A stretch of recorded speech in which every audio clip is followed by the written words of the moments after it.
Hello everyone, आज मैं आप लोगों के साथ डिस्कशन करती हूँ ब्रशेज़ को लेकर। मेकअप के टूल्स में ब्रशेज़ का बहुत इंपॉर्टेंट रोल प्ले होता है और अगर आप टूल्स अच्छे चूज़ नहीं करेंगे तो मेकअप ऑफ कोर्स है कि कैसे आप कर पाएंगे। सो हम डिस्कस करते हैं मेकअप ट्यूटोरियल में आपका ब्रशेज़ को लेके कैसे सिलेक्शंस होना चाहिए। सबसे पहले हमें स्किन पे मॉइस्चराइज़र अप्लाई करना होता है मेकअप में, तो हम अच्छा मॉइस्चराइज़र ब्रश यूज़ करते हैं जिसका शेप आप देख सकते हो कि आगे से टिप जो है वो थोड़ा शार्प है एंड नीचे से जो ब्रश है वो राउंड है।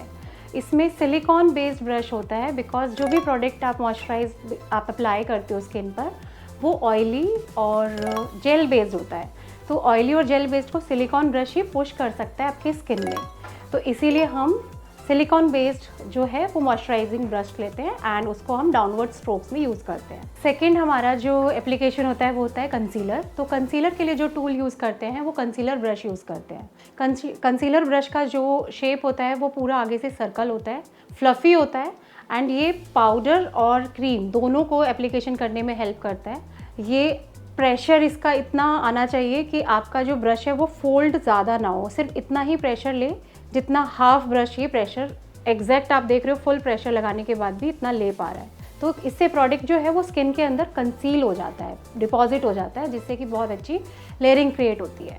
नेक्स्ट हम यूज़ करते हैं फाउंडेशन ब्रश। फाउंडेशन ब्रश बहुत इंपॉर्टेंट होता है बिकॉज सारा मेकअप का रोल जो है वो फाउंडेशन से आता है, तो हमेशा फाउंडेशन ब्रश जो है वो एल शेप में ही होना चाहिए या डायगनल शेप में होना चाहिए, जिससे कि आप जो भी प्रोडक्ट है वो स्किन के अंदर पुश कर पाएँ, डिपॉजिट कर पाएँ, प्रेस कर पाएँ एंड सेट कर पाएँ। सो ये बहुत इंपॉर्टेंट है आपका फाउंडेशन ब्रश किस शेप का है। नेक्स्ट आता है हमारा पाउडर ब्रश। पाउडर ब्रश हमेशा फ्लफ़ी होना चाहिए। इसका फ्लफ़ डिसाइड करता है कि आपकी स्किन में कितना पाउडर आप डिपॉजिट कर रहे हैं, बिकॉज पाउडर एक ऐसी सेटिंग करता है आपके फाउंडेशन की जिससे कि आपका मेकअप जो है वो लॉन्ग लास्टिंग बन सकता है, बहुत सुपर स्टे उसका मेकअप का आता है। अगर अच्छे से पाउडर पैक नहीं करेंगे तो मेकअप ड्यूई रहेगा और लाइंस आ जाएंगे, क्रैक्स आ जाएंगे, केकी हो जाएगा। सो कोशिश करें कि फ्लफ़ी जितना होगा ब्रश उतना ही पाउडर जो है वो फ्लफ़ होके स्किन के अंदर जाएगा। जब पाउडर फ्लफ़ होके स्किन के अंदर जाएगा तो बहुत ज़्यादा स्किन में पाउडर नहीं लगेगा जिससे मेकअप केकी नहीं होगा, और बहुत कम भी नहीं कि मेकअप ड्यूई रह जाए। एक उतनी ही क्वांटिटी आपकी स्किन में डिपॉजिट होगी फ्लफ़ी ब्रश से जितना आपकी स्किन को रिक्वायरमेंट है, तो ये सिलेक्शन बहुत इंपॉर्टेंट है। नेक्स्ट हम यूज़ करते हैं ब्लशर।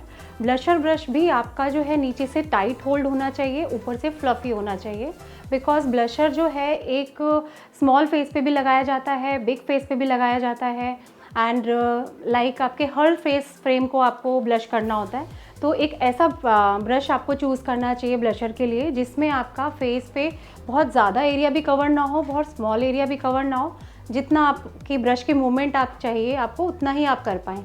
लाइक अगर आपको बहुत ज़्यादा एरिया करना है तो आपको ब्रश को ऐसे यूज़ करना चाहिए, अगर आपको स्मॉल एरिया कवर करना है तो ब्रश को डायगनल करके यूज़ करना चाहिए।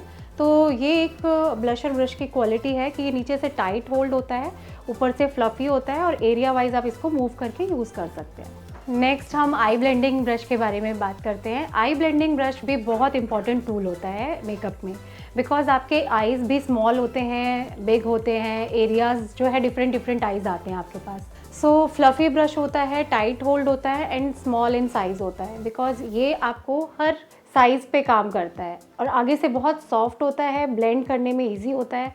सो कोशिश करें कि आप अच्छा ब्लेंडिंग ब्रश यूज़ करें जिससे कि आप अच्छा आई मेकअप दे पाएँ। आईब्रो शेपर ब्रश की अगर मैं बात करूं तो उसका टिप जो है वो शार्प और डायगनल होना बहुत इंपॉर्टेंट है, बिकॉज मैक्सिमम आर्टिस्ट क्या करते हैं कि स्ट्रेट ब्रश यूज़ करते हैं जिससे कि आईब्रोज जो है वो एंगुलर शेप आप नहीं दे पाते हो, और आजकल सभी क्लाइंट्स को एकदम नॉर्मल रेगुलर आईब्रोज चाहिए, बहुत टाइट आईब्रोज वो नहीं पसंद करते हैं। एंगुलर ब्रश जो है वो बहुत अच्छा रोल प्ले करता है आपके आईब्रोज को फिल करने में।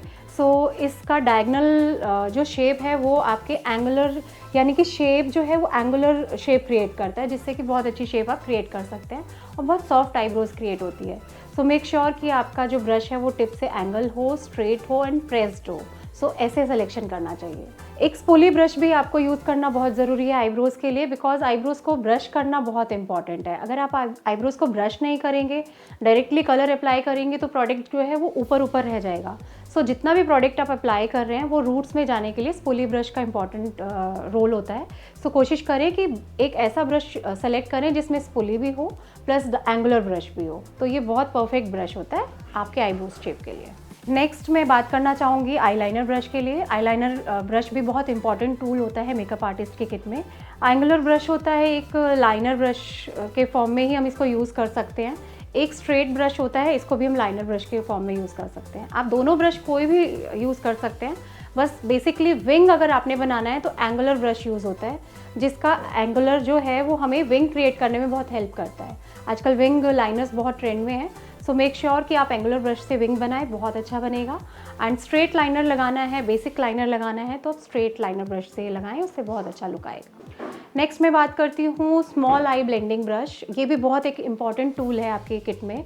अगर आप small I blending brush use नहीं करते हैं तो आपके small areas like lower eyes अच्छे से क्रिएट नहीं हो पाती हैं, वाटर लाइन अच्छे से ब्लेंड नहीं हो पाती है। सो एक अच्छा लोअर आई ब्रश होना बहुत इंपॉर्टेंट है स्मॉल शेप में। अगर आप स्मॉल ब्रश यूज़ नहीं करेंगे तो आपका जो मेकअप है लोअर आई में वो एक्स्ट्रा एरिया कवर करेगा, तो स्मॉल एरिया कवर करने के लिए स्मॉल ब्रश यूज़ करना चाहिए। नेक्स्ट मैं बात करती हूँ आपके एक बहुत important brush eyebrows filler, eyebrows highlighter. इससे आप आईब्रोज फिल भी कर सकते हैं। आईब्रोज के नीचे जो हमारा सॉकेट होता है उसमें हाइलाइटर अप्लाई करना होता है, एंड हाइलाइटर अप्लाई करने के लिए ऑलवेज आपको बहुत स्मॉल और उसी एरिया में जो काम कर पाए उतना ही साइज़ का ब्रश चाहिए होता है। तो ये भी एक ब्रश एंगुलर ब्रश से डिफरेंट होता है, इसमें शार्प होती है टिप और ब्लेंडिंग के लिए ऊपर सर्कल होता है, तो इसीलिए इसको हम मिक्स ब्रश के इसमें काउंट करते हैं एंड इससे बहुत अच्छे आईब्रोज हाइलाइटर आप फिल कर सकते हैं। सो गाइज, ये हमारे बहुत इंपॉर्टेंट हथियार हैं किसी भी मेकअप आर्टिस्ट के लिए, ये बहुत इंपॉर्टेंट टूल्स हैं। सो इनको बहुत प्यार से रखिए, बहुत संभाल के रखिए, अपने छोटी बेबी की तरह बहुत अच्छे से क्लीन रखिए एंड हाइजीन लेवल को मेंटेन रखते हुए काम करिए। Thank you.